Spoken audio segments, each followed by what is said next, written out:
The real reason Thomas had to kill Tommy in Goodfellas.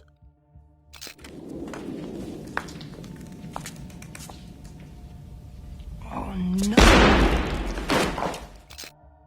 Goodfellas makes it feel sudden. One moment, Tommy is walking into what he thinks is his made man ceremony, and the next, he's dead. But in reality, Tommy DeSimone didn't just die in a tragic twist. He spent years crossing lines no one survives crossing. But that one mistake became his end. Tommy DeSimone was never supposed to be reckless. He grew up around the life. He understood the rules, the hierarchy, the power. But somewhere along the way, that understanding turned into something dangerous. Confidence turned into chaos. It's Yahoo!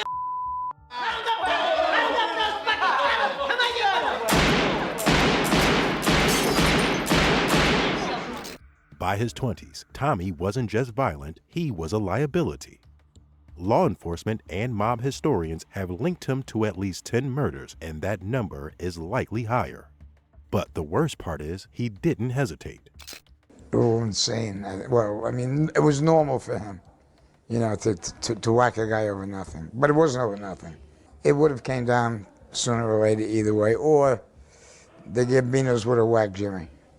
His first confirmed killing came at just 17 years old when he shot a random stranger on the street. And instead of scaring him straight, it set the tone.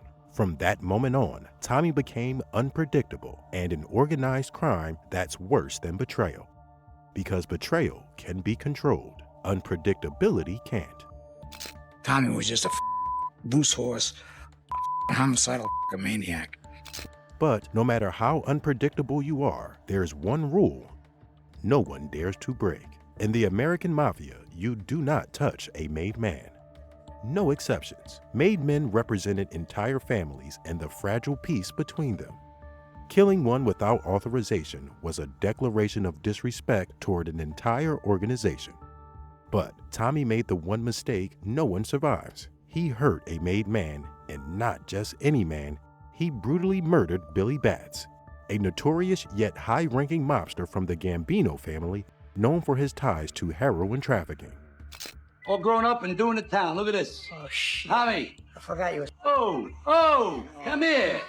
In 1970, Billy, real name William Bentvena, had just finished a long stretch in federal prison, walked into a bar in Queens where Henry Hill, Jimmy Burke, and Tommy were drinking. I know you all my life. All right, good. You're getting too big on me now. Hey, Tommy, if I was going to break your balls, I'd tell you to go home and get your shine box. Billy Batts wasn't just some random wise guy. He was a feared Gambino soldier who built his reputation through decades of ruthless drug trafficking and violent enforcement. He survived wars, prison, and countless power struggles inside one of New York's most dangerous crime families. He was connected, respected, and protected by the very top of the Gambino hierarchy. I used to call him Spit Shine Tommy. I swear to God, he'd make your shoes look like fucking mirrors. Excuse my language. And he made the catastrophic mistake of publicly mocking Tommy, bringing up his younger days shining shoes for wise guys. For most people, that's an insult you simply ignore, but not for Tommy. Keep him here. Keep him here. Come on. Back. Come on, you feel strong? In a fit of rage, he, Jimmy, and Henry beat Batts nearly to death inside the bar, drove him to a wooded area, and finished the job. You understand? Yeah. Get the dog! They buried the body and believed that that was the end of it. It wasn't. What they did not fully reckon with was that the Gambino family did not simply forget about one of their own disappearing. This is bad. What are we gonna do with him? We can't just dump him on the street. Don't worry.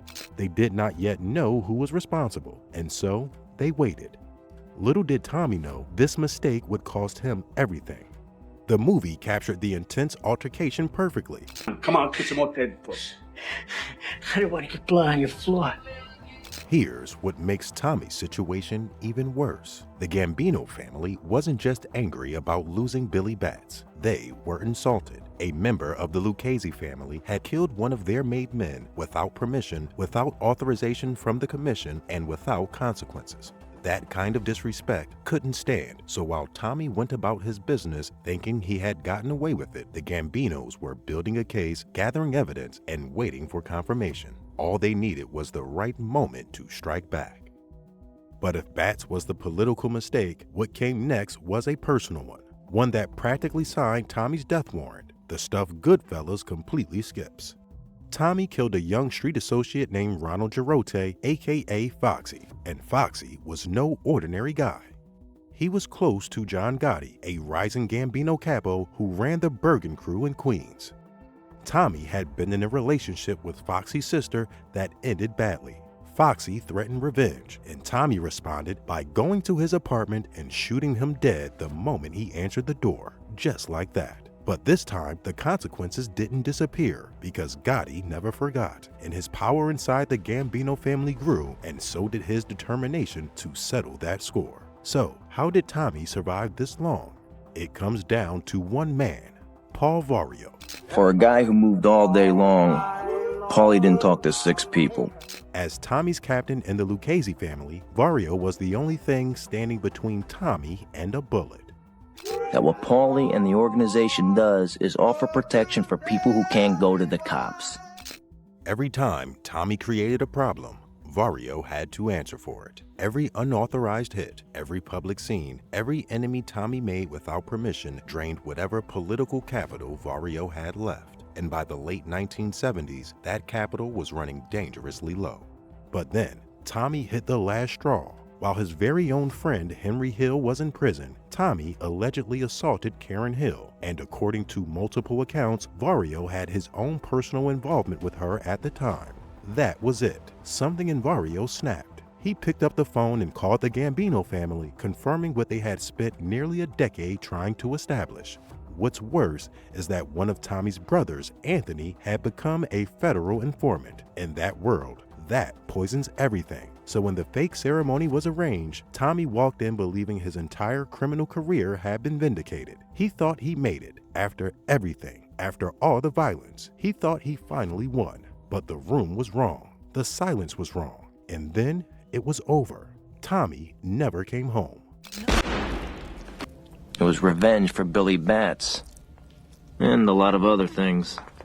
Tommy's body was never recovered. No funeral, no casket, no grave. He simply ceased to exist on January 14, 1979.